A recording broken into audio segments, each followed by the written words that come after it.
Järgmine Stüüf Nõmme BSC Olibeti meeskonnast.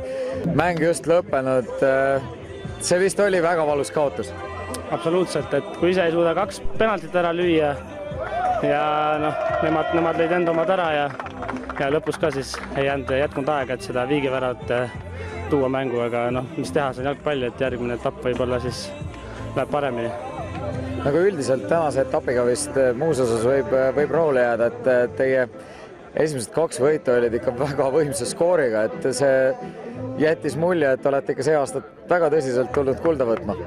Kas just terve etapiga rahul, aga just täpselt esimese 2 mänguga rahul.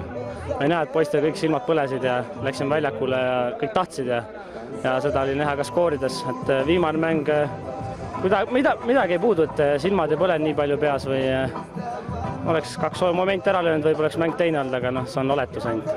Midagi ei ole teha, kaotus on kaotus ja peame sellega leppima. Kui nüüd rääkida sellest samast vastasseisust Peugeot versus teie, see tundub sedamoodi, et kuidagi eriti palju on tõestanud, et isegi kui midagi mängus ei oleks see ikkagi üks teravamaid vastasseise. Kas võib öelda, et siin on sellised vanad sõbrad koos ja tõsine tõestamine käib?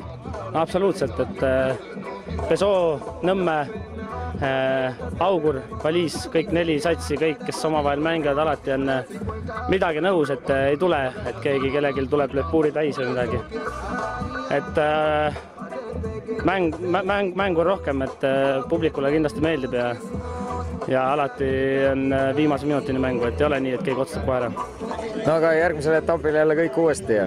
Absoluutselt, et siis vigade parandus ja 9 punkti ja eks siis jõuame äkki Peugeot'le lähemale. Suur tänu, järgmist tüüp!